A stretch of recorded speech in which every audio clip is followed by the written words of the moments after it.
Boys and girls, collectors of all ages, it is Aussieverse, and we are back for another wrestling video. This time we are talking about Backlash 2025, the pay-per-view that goes after WrestleMania. You're already shaking your head, Rob. Yeah. That was time I won't get back.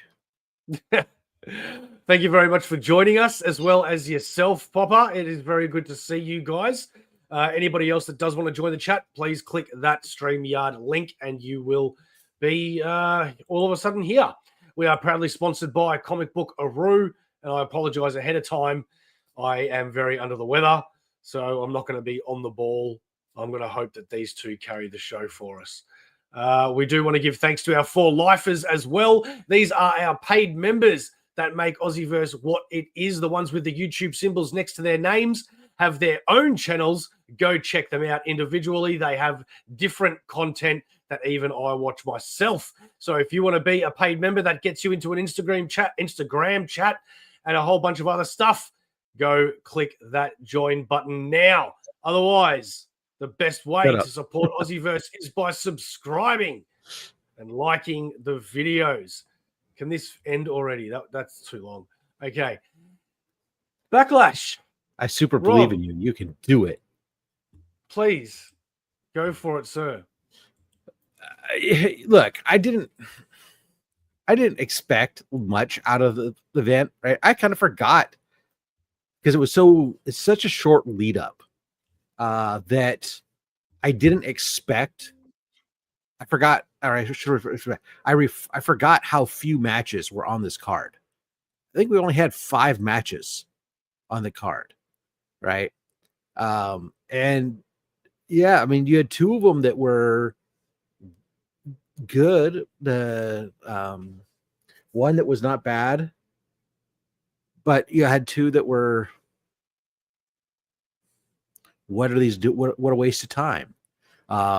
So, and then you only had two clean victories in there. So I don't know if I'm being a little warped with my viewing because I am under the weather and I was sitting there watching the pay-per-view the whole time, as you do, you know, and I feel like when you're when you are sick and you watch a movie or something entertaining, I think you do watch it with a bit of a different eyes than you normally would. I think you get into things a lot more. So my point is that for a pay-per-view that I honestly couldn't really care about beforehand, the only match that I was looking forward to seeing was John Cena versus Randy Orton. I got to admit, I was pleasantly entertained. We'll go through the matches as to why, but yeah, for a bit of a dud pay-per-view, I was entertained. Well, that makes one of us. I felt like I was just going through motions watching it and being forced to intake a bunch of commercials, like a really bad Clockwork Orange, and I was being forced to consume shit that I didn't want to see, but I couldn't avert my eyes. Fair enough. Papa, what about you? Thumbs up or down for the pay-per-view all over before we get into the nitty-gritty of it all? I also noticed that that ad Morgan and Morgan right in the middle of the ring just really was a throw off, wasn't it? Like it really just drew you away from the match, from the matches in general. I'm getting really frustrated.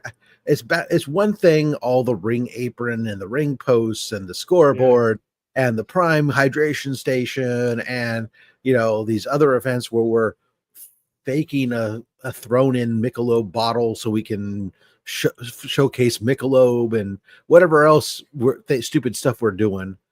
You know, those things that you can almost forgive, but the stuff on the mat is just too much.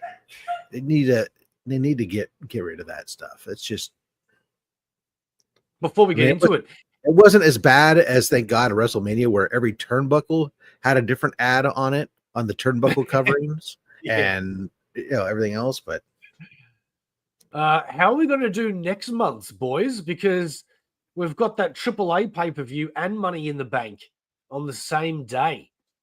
So I don't know how that's going to work. Like, Do we do one after the AAA event? And then Why don't you worry about that later? Let's talk about this event first. Well, I just thought I'd get it out there before we did get into it because that's going to be a bit, That's awkward. like a month away, man. All right, this is all right, now. fair enough.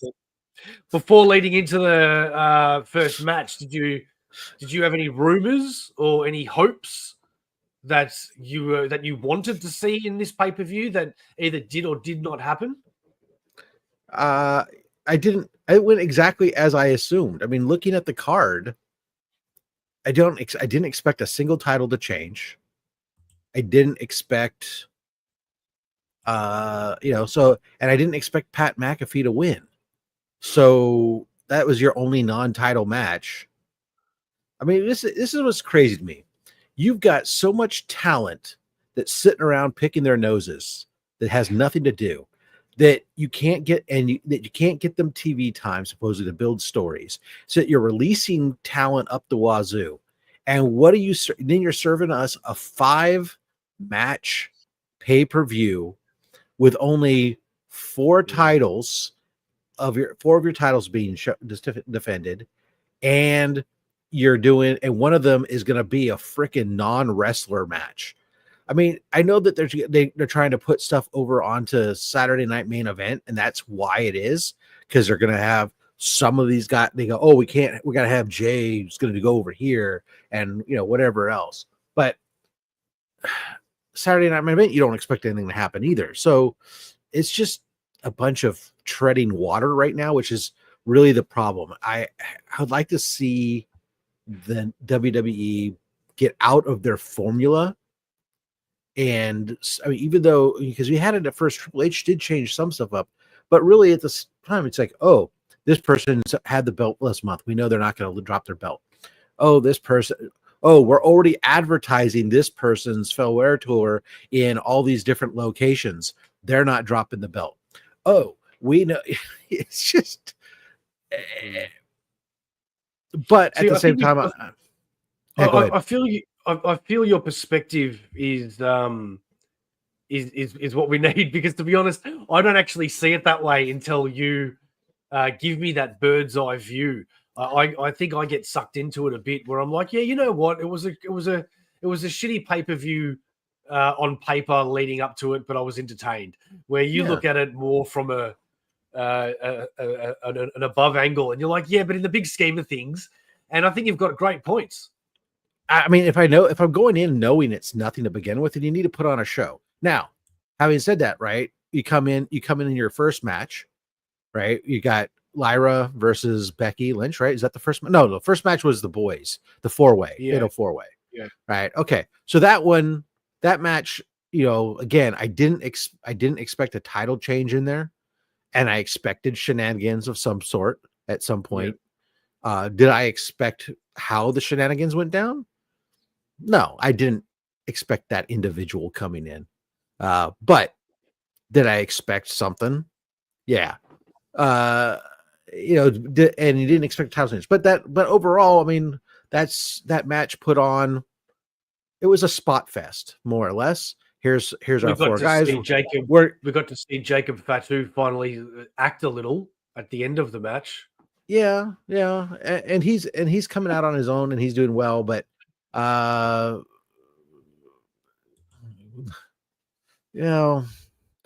match wrestling. I mind. I don't need to have, like, you have wrestlers that on TV, you've trained your audience to watch 10-minute matches max.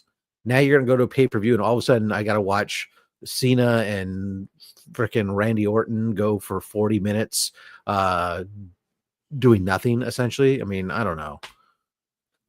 Jeff Cobb, he's interesting. I mean, hopefully, I haven't seen his stuff in New Japan Wrestling. I heard about him only recently. I'm not a true wrestling fan like some people want to call themselves, because I don't follow all these different other things. I barely follow AEW in addition to WWE, but and I catch an occasional rumor trade. But I've heard that he's hot, and hopefully, he does good things. But teaming him up with Solo and them, I don't know. It's like, seems like Solo's a dead act too at this point. They need to break up that, just end that whole thing and move hopefully do it quick. I think the problem with the new bloodline in general was you had Solo, who was meant to be this powerhouse guy, next big thing, blah, blah, blah. And that's what they wrote him to be. And he was for a while with his thumb and everything. And then all of a sudden you had the next guy come in, and he lasted about a week until someone else came in and outshined him. And then the next person came in, which was Jacob Fatu, outshined them all.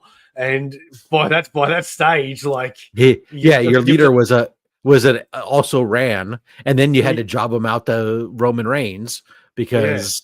because Roman Reigns. So yeah, it was tough. So I've actually, for a long time, I've called Solo Sikoa the luckiest bastard in wrestling, because it wasn't very long before he was doing his NXT, and then he was on the main show, and then not just that, but like in a prominent role. And I'm like, he's been given the keys to the kingdom because of this storyline. And I'm not saying it wasn't deserved or it wasn't worth it. I'm not whatever. But it was just very, very quick. And I just doubt if that storyline was that, he would have gotten to where he was that quickly. But now you've got, Fatu just shitting on the wall. So you get these four guys, and it's a match what you expect it to be. You got four big guys. They're going from spot to spot to spot. And they're going through tables, they're going off of this, going off that. So I mean, it's a fine match. I don't, those guys there aren't. I'm not they're not going to put on a flippy do match. Although they do got some pretty nimble guys in there, and it was a fine match. It was nothing to write home about, I felt, but it was a solid match. Obviously then you immediately end with your hijinks. You can't have a clean win right out of the gates. And again, it's like, did anybody think that after just putting the belt on him that you weren't going to have him win again? I mean, especially when you turn around and put him in it's obvious you're building a storyline with him and building a storyline with him and Solo, and you just had him win it in a fatal 4-way. So what other way to continue to establish him as his beast, but to have him win another fatal 4-way? That's right. Yeah, I thought there was no way there was no way Jacob wasn't winning that. If anybody, I thought maybe Drew, because he mentioned it'll make him a Grand Slam champion. I think Drew's got something. Drew's got something that they're doing with him, where it's like, hey, we're just going to use you perpetually as the bridesmaid, but you're not actually going to get to walk down the aisle, because he has been aside from his 45-second reign at WrestleMania 2 years ago or something. He's been just an also ran for a long time. Yeah, but he deserves a bit more than what he's getting, which is why I was surprised he was even in that title picture to begin with. But apparently after this, he's going to be back in the world picture again. But yeah, we'll see.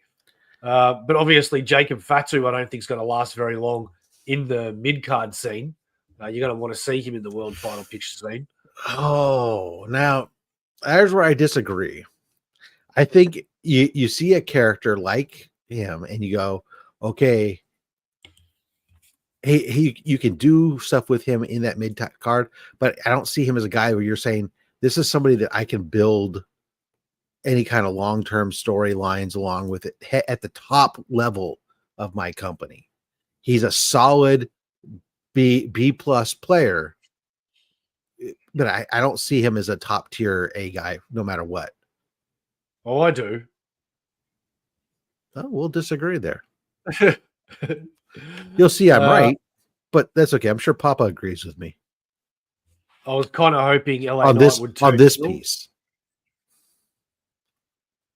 What's that? You're hoping that LA Knight would turn heel in this match? Oh, this isn't that type of a match. This is just a let's have people run at each other and bang, and Yeah, have big man meat slapping man meat. I think LA Knight needs to He's over with shake up already. his What are you role talking a about? bit, you know. He's already over with. He's got something that's got him some modicum of success. He's selling some merch, but it's way down from where he was a year and a half ago, and he's already missed his peak. They waited too long, and he's done. Oh yeah, Papa, we'll see, man. We'll see. I don't even think a heel turn would make a difference for him. They got the WWE's got too many heels already. Anyways, they need to have some solid faces. You can't have just Cody as your fucking and Jey Uso as your only two faces in the company. Yeah, and Triple H says, "Hold my beer." Yeah, well. Anyway, so I don't that's my opinion of the first match. It was solid, nothing to write home about. I would have rather. I think that the TLC match, the tag team TLC match, the other week was way better than that match, though. Yeah, 100%. I didn't mind it. I enjoyed it. It was just a spot show. You were right. It was what it was. It was typical. So yeah, I guess it's not really a pay-per-view match in my opinion. Yeah, it's something you can see on SmackDown any week. Yeah. The only difference was you got a couple extra spots in it because it was a pay-per-view. Yeah.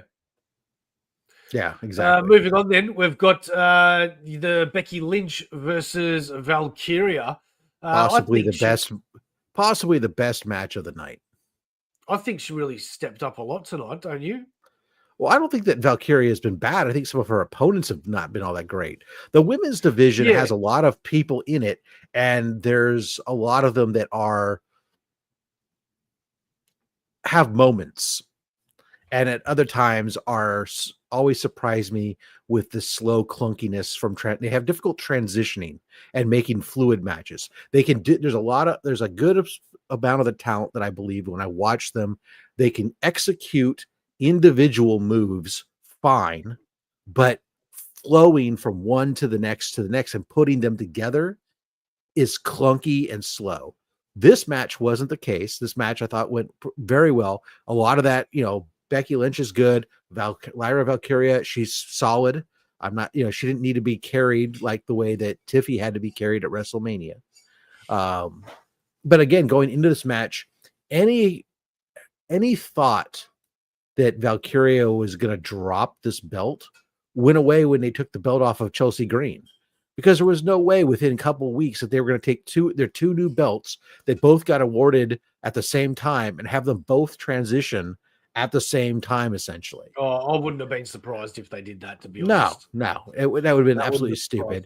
They're building like Valkyria up. Valkyria up. They're really high on her.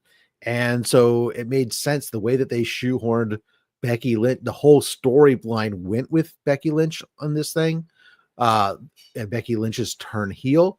It only made sense that in the process, Becky helped put her over again. She did it once at the NXT level. She does it again at the WWE level to help push her.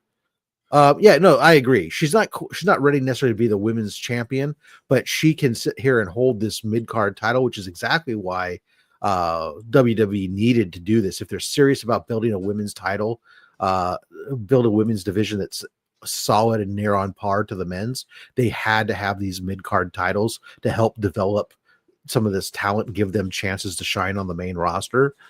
So I'm really happy with that. I think that she can carry this title and it'll be fine. Let her carry this title for a while and establish it. There's nothing wrong with that. That would be great. Put on some great matches. She can help get some of the other talent over, and they can help get her over, but while still carrying that belt for a bit. She acted like she had a lot more confidence tonight than what I'm used to, which I don't know if that's a testament to her trusting relationship in real life with Becky Lynch, possibly, or what they've done backstage prior. But Becky was selling very well for her as well. I thought it was a great match. Yeah, no, it was. It was a good match. I enjoyed it. So yeah, good, proper job there. Yeah. Also, our first and potentially only true clean victory of the night. Yeah. I think maybe they need to take that shit out of Valkyrie's hair, because every time they kept like doing a certain look, it just looked like she had shit all over her head all the time. I don't know if anyone else thought that, but I did. Please don't give. Oh, thank you very much, great legend. I'd be curious how long. I mean, once can she hold it? I'd like to see her hold it for at least 3 to 4 more months. I think it'd be good to establish on these new belts to establish some lineage on there. And in the past, Triple H had said that they wanted to rewrite some of these timelines of these books. Hence, they'd given Gunther such a long run on the men's IC and stuff. Depending on whether or not they have room for her on the top card, is really depends on how much time she's down there holding that title. Because I reckon she'll at least hold it till at least SummerSlam, or till at least SummerSlam, and then who knows? Now you got some more of the NXT gals that they're talking about bringing up. They can get some more talent, so those talent get some good fights with that younger talent on that mid-card belt, and let's have some fun with it. Yeah.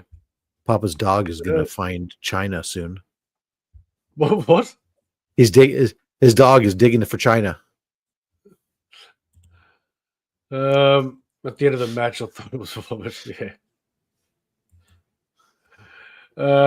All right. After that, Penta versus Dom. Dom, runner up match of the night. Holy cow! I could not believe my eyes that that I know that Dom is actually pretty good. He's been playing a character for so long.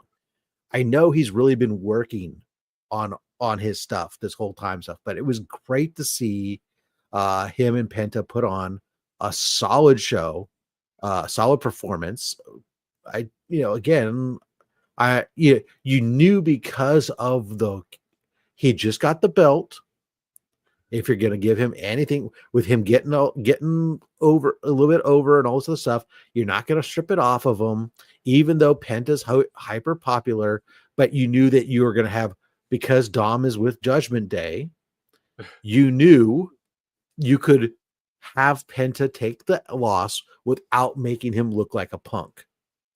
I love how they're still playing as well with that little bit of seed with Finn Balor as well. What the hell? You know what I mean? Like, just pull that trigger already. Don't get me wrong. I'm kind of sick of it at the same time, but I'm glad I felt glad that they're continuing it tonight with, Finn's not over that, mate. Finn is not over that.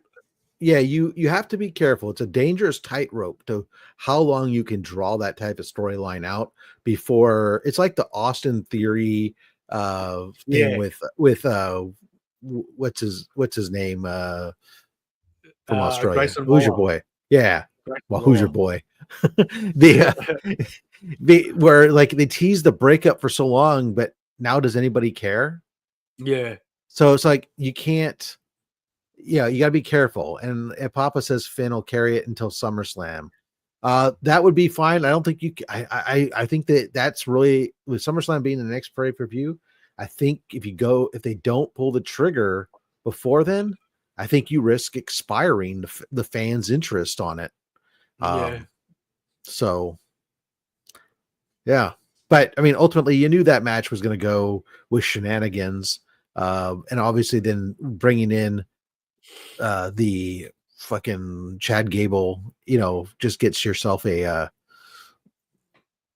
gonna obviously have his thing with Penta now, which is great. But I keep forgetting about El Grande Americano, and every time I've seen him do a run in, I keep thinking it's Phoenix.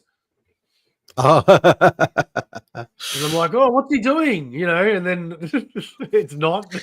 Yeah, I did read like somebody was like there was some good observations I read in one of the dirt sheets or whatever, where somebody was talking about that they were super happy that when WWE brought them in, that they separated Rey Fenix and Penta onto different shows to let them be singles wrestlers instead of Yeah. just going for the Lucha Brothers.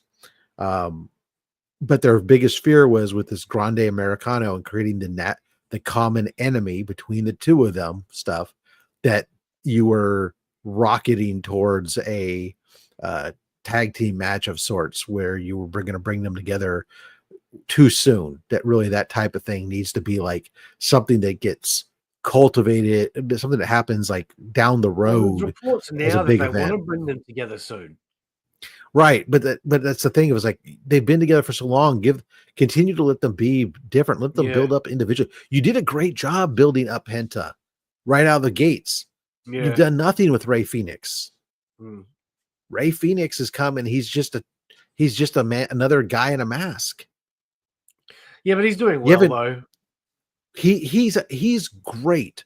But tell me what he's done on screen for WWE is any better than anything they've done with Dragon Lee or freaking anybody else. It's just, oh, he's a guy in a mask. He comes out and he puts on a couple spots, but at the end of the day, meh. Yeah, fair enough. You're not wrong. It'll be exciting when they do put them together, I reckon, though. But there's no need to do that for a full another year. Yeah, well, that's what's going to make it more special when they finally do. Right, you do that at like WrestleMania or something, or where they come together and do something crazy. But anyways, second last match of the night was Gunther versus Pat McAfee with no Popper Pomp in sight. How did you feel about this match? Waste of freaking time. And this is where essentially the pay-per-view went to complete garbage. I want to see Americano Grande be unmasked. Yeah, I think that's obviously that's something that you work towards on that happening. And the question is it'll probably be a mask versus mask thing where somebody maybe it'll be Penta, the way they're building that up, where Penta and him will have to fight in a mask versus mask, and there'll be all kinds of stupid, crazy shenanigans, but somehow Penta overcomes and he wins. Which reminds me, speaking of shenanigans and Penta overcoming and stuff, I have a question. Does Finn Balor have it in his contract that he doesn't have to catch anybody jumping from the ring to the outside? Because I'm watching, this was not the first time where he's in a group and somebody's running to do a plancha or something, suicide dive, and then all of a sudden Finn Balor like ducks out of the way and he's not part of the group doing the catching. I have not noticed that, but I'm gonna have to take note now. Yeah, dude. I mean, today they made it storyline. It was part of the storyline. But I've seen it on multiple occasions now where he's like there with the group, and then all of a sudden he's not amongst the bodies laying on the ground. Well, see, someone just made me aware just a few days ago of the whole Samoa Joe nope thing. You've never I don't know how, because I used to watch that is the greatest freaking move in all of wrestling. Isn't it amazing? Because it's the most realistic. Because how many times have you sat there and watched somebody sit there in the drop zone while the person up on top's getting ready and stuff, and you're like, why are you just standing there? And he doesn't. And he if you don't know what we're talking about, go to YouTube Joe. He said that, yeah. And type in Samoa Joe Nope, N-O-P-E. Because I don't know, man. Like, it's obviously nothing like that, but I have no idea what to say to that, because it could be a matter of a few different things. Contract, him just being an asshole. Who knows? Yeah. Well, anyway, so you were talking about the Gunther Pat McAfee fiasco. This is a match that shouldn't even be a pay-per-view match, in my opinion. Secondly, it should only be 60 seconds long at most. There's zero excuse for anything. And that for that match to have gone on for 15 freaking minutes is unbelievable. And then on top of that, you just have, it's I don't know. I get he's Gunther's toying with him. Come on. He's not, that doesn't fit his personality really. None of this stuff. Pat I didn't think have they're a walking a chance. really fine line. I think they're walking a really fine I line. get it. I get it. What they're doing is two things. First and foremost, they care. WWE cares only about social media viral moments and getting Pat McAfee with all his show and all the free press and hype that they get from it, and then him going on there and doing well, and all these different things. These are all things that are going to generate buzz, blah blah blah. And by having, and you knew that, fortunately he lost. God forbid if Gunther had to take the loss from Pat, that would have been abysmal. But you had to make, in doing so, they're going to make Pat McAfee look good. But I mean, come on, to have him do like that was maybe what, a 60-40 match, or it just a true wrestler like Gunther would have just taken Pat to the ground and choked him out in less than 40 seconds. Yeah, which is what should have happened. Matt Packby did his job. He did well. It was entertaining. Nothing wrong with the free press. I get it, but I mean, I want my suspension. I miss kayfabe a little bit. There's a difference between what we have today of where Hunter is completely tearing down kayfabe, Hunter completely, to now asking me to completely and utterly suspend my disbelief. And we'll get into that in the last match of the night. But I mean, this just becomes like, okay, I get it. Pat McAfee, maybe he gets a little adrenaline here and there. He gets in some chops and stuff. But I mean, the wrestler doesn't wrestle and doesn't just shake him out and show him up or anything else. And then now we got this big heel. He's going to shake his hand, and I don't know. Yeah, of course he'll talk about it on Monday. What was with the shaking the hand? It's a show that again helped put McAfee over.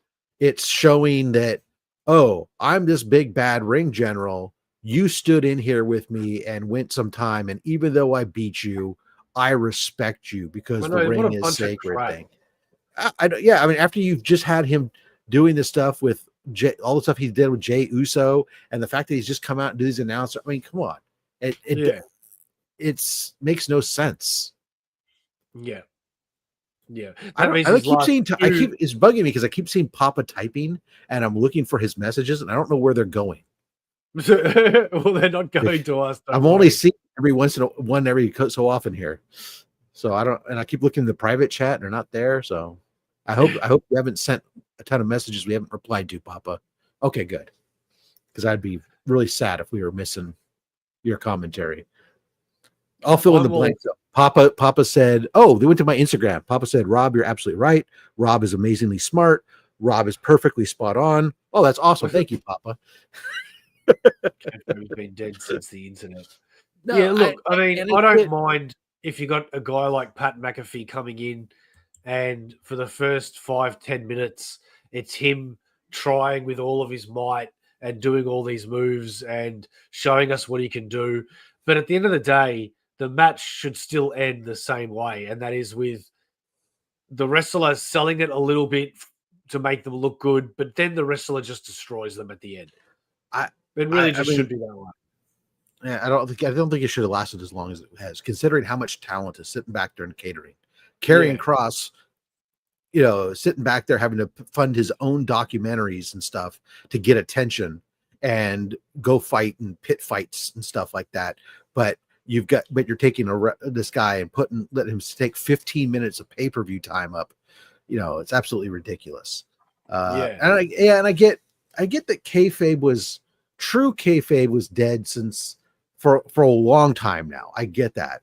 And then there's the next level stuff where, under Triple H, where we're allowed to now talk about it openly on the, instead of just going like, okay, we know that people know, but we're going to pretend like they don't know still, to now you hear them in the ring talking about, well, you heels and faces and all these different terms and stuff just openly out in the open now. But so that's fine. I get that. But now we're going to get in this point where we're just doing absolutely lunacy stuff. I mean, I don't know. Yeah, and I'm 100% I like with you. I like for there to be some. I'd like to be able to suspend my momentarily, get caught up like a movie. I know when I go watch Rocky, whatever movie, Smokey and the Bandit, he's not going to go across the country in 40 minutes, whatever the case it is. I can suspend disbelief for a few moments, right? Yeah. At the end of the day, move on. It's the same thing with this. This is entertainment. I want to be able to suspend disbelief for a moment and have it be somewhat believable, right? Not just a complete fantastical farce of which there's not a chance of believing. Like our final match, where John Cena versus Randy Orton, where you have a referee go down, he's down for so long, you're like, you got people, the announcers are talking about medical attention or something. Nothing comes, and they're having to make up excuses like, oh, like the medical staff is so busy with the beat up bodies in the back. What? And there's like an actual medical emergency possibly, and your guys can't help somebody, can't say, hey, or hold this ice pack on your shoulder for a moment while I go take care of somebody who's actually hurt. All those people that we always see back there in gorilla position because you walk your wrestlers through there, and there's multiple referees and stuff, and officials there, that none of them are running down until you get this ready to do this. But now all of a sudden somebody's going to come running down and be just late. And then when he goes down, we're going to have all of a sudden all these executives come out. Not one of them do anything about what's going on, but immediately go to tend to the second referee who's been down for all of 10 seconds. Well, the first referee's been over there in the corner, freaking out cold for the last 5 minutes. Nobody helped at all. But now suddenly you're concerned and you need 6 bodies and not one official is able to count the match. This is such a complete and utter ridiculousness. I mean, I know that what was going to happen. I know that John Cena is not losing the match. You've already advertised his appearances at future shows. So it's not like it's a surprise. I know that you're not going to have him beat him clean for 2 reasons.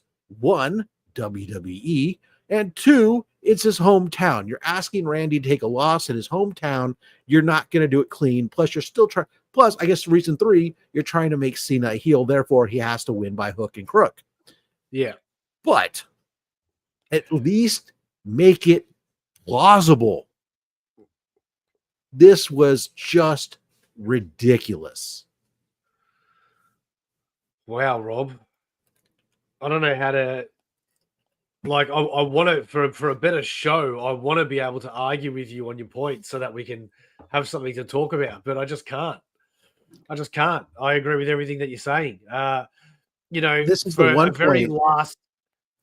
very last encounter between 2 legends, I'm very grateful of the performance that they put on. And I'm happy. Fine. And I'm happy that I got to see them again. Yeah. However, those shenanigans, not only does it not make any sense, so why write it that way, but why wouldn't you just try something different but in a good way?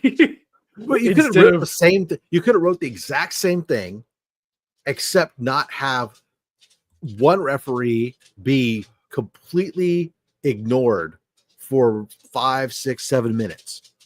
The next one, then all of a sudden everybody's Johnny on the spot showing up when it was just, it was so awkward. It's like, how long is that referee down and no official in the back saying, hey, send medical down, or at least send another referee out.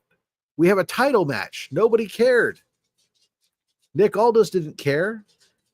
The storyline head guy doesn't give a damn. It's just look, as much as it pains me to say this, because the product puts me to sleep so much, at least AEW knows that you can actually allow somebody to pin somebody, and it doesn't always have to be tons and tons of unbelievable hijinks. Just saying. Yeah, it sounds like pay-per-views these days are nothing but hijinks. Well, question: are they booking him Cena like this because Cena can't go as he once did? I don't know. I'm sure that there might be there's a little bit of that just because he's not constantly doing it.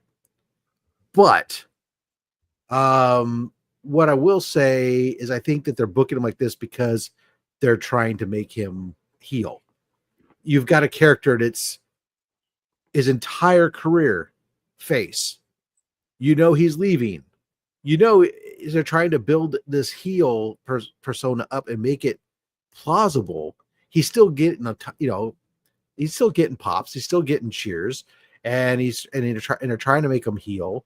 And the crowd's going along with it just for the sake of going along with it so they can have fun chanting stuff. But at the end of the day, everybody knows there's another face turn in him before the end of this year. He's not retiring as a heel. It's not going to happen. Not so. Yeah, I mean, they're doing what they're doing for that aspect of the story. That's obvious. Yeah. What little story it is. I really thought Cena was just going to hit the ref and get DQ. I thought the Cena match was going to end the same way it ended back in, I can't remember what now, but where Orton was the bad guy and Cena was the face, and Orton, what was it? I think he hit the ref with the title, and then Cena won it. I thought it was going to be something very similar to that, to mirror that, but them on opposite ends now. But they didn't even do that. I don't know. I mean, those two going at it is fine. Again, they're going to do, when you get those guys who've been in WWE as long as they have been, and you've got a guy like Cena who's a part-time wrestler, I'm not expecting a lot from the match. I'm not, look, neither one of them were putting on super ridiculous, crazy matches. Cena's part-time. Randy Orton is got to protect himself to some degree. He can't do the same stuff he was. So they put on their, some of their greatest hit spots. That's fine. That's what I expect anytime I get legends facing off against each other at the end of their careers, right? So the match was exactly what you expected. You go, okay, filler, hit this. Filler, hit this. Filler, hit this. Okay, now let's do a fake pin here. Let's do a fake pin here. Insert shenanigans. The script is fine. I really just got really bothered by the freaking stuff with the referee for so long. It just was awkward and made it seem complete farcical. If you had done it, let's say you want to do all this stuff, you could have done it where another referee came out and he goes down, and let's bring out a string of referees and they all get accidentally hit, beat, whatever throughout the thing. Drop 5 of them down on the ground. You know what? That's far more believable than that one we don't care about for 7 minutes. Even though people are saying, oh, we should get medical. Oh, this guy goes down. Let's bring everybody out, and we're only going to tend to him. Dude, if I'm that other ref, I want to know what I did wrong. I do appreciate Cena now with his gear, how he said he's not changing and all that, but he makes it darker now, and his entrance is now just the black and white John Cena. Generic, yeah. So I do like it how they've made it just that little bit dark Cena. Even though they said they weren't going to change anything. He's giving up on the fans, so he's not doing the stuff for the fans. So I'm still surprised that he would even do the 5-knuckle shuffle, or because the fans want to see all that. Well, forget you and your. I'm not going to do that.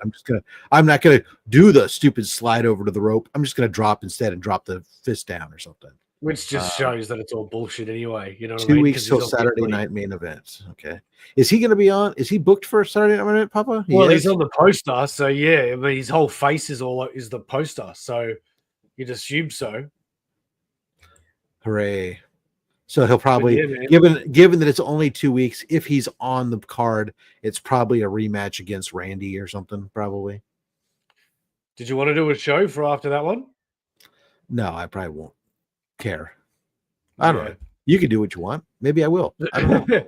Thanks, man. Thanks. Don't put me in it. Don't expect me to commit to something 2 weeks from now. By the way, would you like to be on Only Slabs 3 months from now?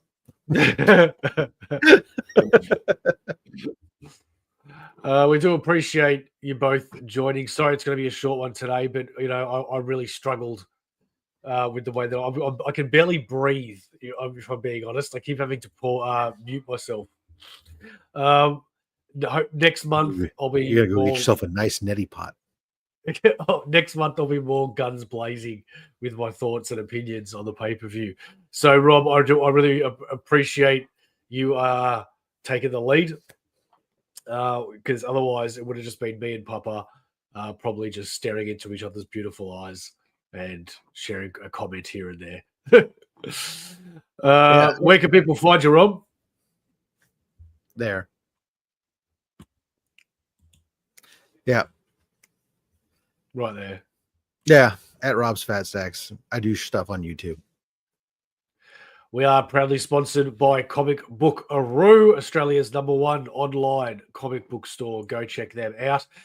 We'll be back next week for our normal shows, and we will be back next month for, I don't even know what. Maybe the AAA show. Maybe. But hey, Money in the Bank, before maybe then, both. you can make sure you check out Papa Wheelie on Thursdays for Sweet Chin Music.